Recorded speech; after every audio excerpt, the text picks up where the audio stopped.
Hello and welcome into High Top Sports Network for today's interview with West Shamokin's Trevor Smulik. Trevor, welcome in.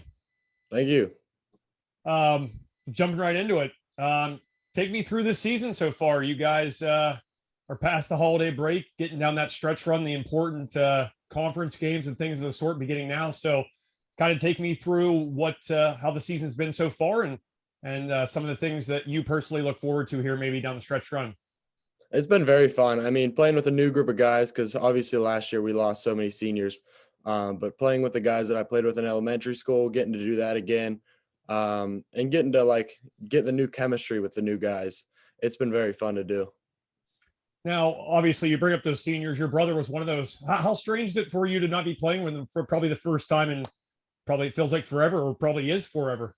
Yeah, it's a lot different. It's a lot different, but it's been a good change. I mean, this year we're 5-3. We're doing a lot better than what people might have expected, and it's going to be fun to keep it going. You mentioned your record's 5-3. At this point last year, you guys had an unblemished record. You didn't suffer your first loss until that District 6 championship game to Portage. So, in your opinion, do you feel like maybe getting those losses early on in the season might alleviate a little more pressure on you guys going down this stretch run? Do you think that's something that maybe you internally have acknowledged? Yeah, last year we didn't face as much adversity as what we've already, I think, faced this year. And I think that's something that we can grow with and learn from. And I think it'll better prepare us for those big games that we're going to play later in the year. You mentioned all those seniors on the team last year and very veteran laden team in general. But you were always sort of a leader even back then. You've led the team in points and rebounds both your sophomore and junior seasons, and now doing the same here during your senior campaign. So is it any different for you now? Do you feel like you have to do anything different than you have in years past as far as leadership role, or is it more or less much of the same? I'd say it's more or less much of the same, honestly. I just let the game come to me and have fun with it, play with confidence. Now, looking at your the games remaining on your schedule here, is there anybody that you guys are kind of preparing to kind of face, knowing that they're going to be sort of those that stand between you and some of the goals that you guys have maybe made prior to the season or have currently? Probably the other big ones are Penns Manor and United. And another big one on our schedule is definitely Chartiers Valley. It's a big school and something that is going to be a big challenge for us. You mentioned Chartiers Valley. That's a Whitfield school, a larger Whitfield school at that. It seems as though you guys have had some more tougher non-section opponents dating back to even your tip-off tournament against Bishop Guilfoyle. You guys played Erie as well. So do you feel like that's something that you think can help you guys as this season goes on? And I'm sure Coach McCullough did that on purpose to kind of get you guys a little more battle-tested. But do you feel maybe even after those games, despite them being losses, meaning Bishop Carroll in that Erie game, do you feel like you guys left those a little better prepared than maybe you would have been if you would have had sort of a cake team on the schedule? Yeah, last year I felt like that would have been something that would have helped us a lot more going into that Portage game, was playing someone with a higher level of competition. And that's something that's a big focus this year, and it will definitely help us down the road playing teams like that Erie team and Chartiers Valley and Bishop McCord. It's going to better help us in playoffs because we played teams like that. Now, obviously, you've been a very talented player here for the last few years. Not too many sophomores are leading their team in rebounds and scoring like you did. And then to repeat it the next year as a junior. Is there anything that you feel like you've personally noticed about your game that's improved maybe prior to the 2 years, prior to this? Definitely more physical, and my mid-range jumper has gotten a lot better. That's something I focused on in the off season. Another thing I focused on was getting quicker and a lot more athletic than what I was. Those are the big things that stick out to me that I worked on. What do you feel like you did? Obviously, you're an athletic guy. I've seen you play baseball. You're a heck of a baseball player too.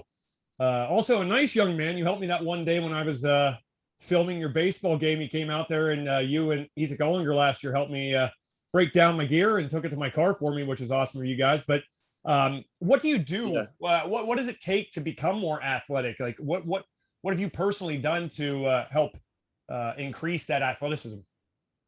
get in the weight room and stay in the gym. Those are the big things. Just constant work. Is there anything you feel like is basketball related that you did this off season that maybe you hadn't done in years past? Did you maybe get up more shots? Do you feel like you had more preparation, or you personally put more onus on yourself to get more basketball preparation in before this season, being that it is your senior campaign? I feel like I got in the gym a lot more than what I've done in recent years, and that's like the biggest thing that I feel like has helped me this year is just getting in the gym. Like me and my dad would go up to the gym and just get shots in. Now, obviously, I think today's brand of basketball, a lot of guys look at scoring as being the be all end all, and the number that they want next to their name. But it seems like you put rebounding, for instance, right up there, and you keep an importance with rebounding the basketball right there with scoring. Where does that come from? Coach, get honest. No, I'm kidding, but an edge for the ball, really, and it's a big thing. Like obviously, you get the ball. That's possessions. Possessions are huge in games, especially in tight games, and getting rebounds. That's big for us. We'll make the questions a little easier here now, a little more fun. I don't know if I've ever gotten a chance to ask you this, but who's a basketball player you kind of admire and you might maybe emulate your game after? My favorite player is Damian Lillard. You're not a very small point guard though, so explain that one.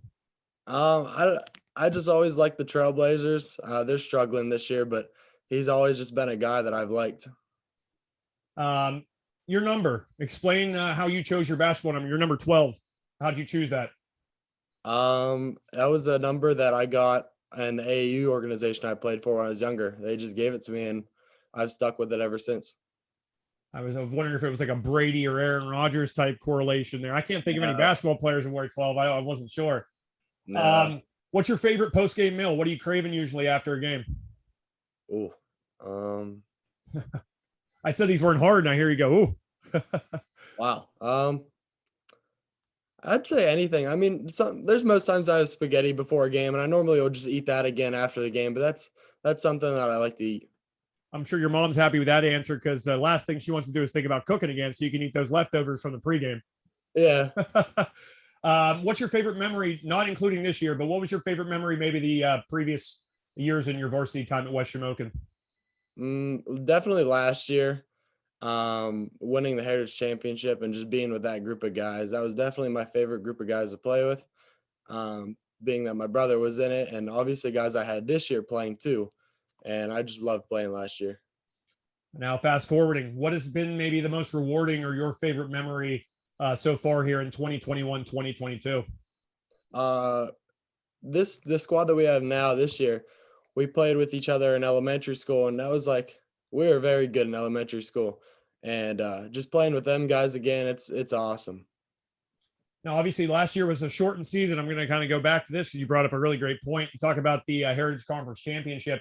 The KCAC is back in play. So I'm sure that's a goal of yours to get there and get to play in that kind of environment. Yes, that's one of our goals. That is a goal that I want to do again. And I'd love to play at the KCAC again because I got to my freshman year, and unfortunately, we didn't get there my sophomore year. And then my junior year, because of COVID, we weren't able to go there. So that's a huge goal for me this year. Back to one more fun question, and I'll leave you with this. And you can't answer Justin Smulik because you'll have to answer to him. But who's been your favorite teammate? Is there a favorite teammate that you had over the years, whether it's the funny guy or the competitive guy, or for whatever reason, who's that teammate that will always kind of stand out and you always remember quite well? I'm gonna have to go with either Bo Swartz or Braden Sachowski. All right, you have to explain though. All right, Bo, he's been a guy I played with since third grade. He's been an awesome teammate. And Braden Sachowski, he's hilarious. He's an awesome guy. Great guy to be around. Good answers. Well, Trevor, great talking to you. Great watching you. It's been a pleasure, obviously, in my role to get to watch you over these few years and watch you develop and watch you mature. And you're fun to watch.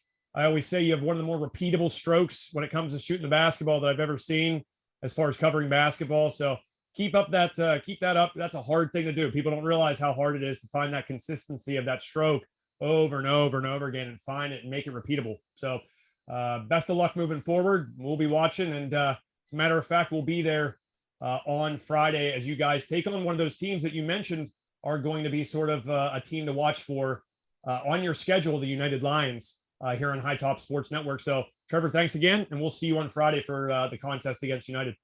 Thank you. Appreciate you, man. Take care. You too.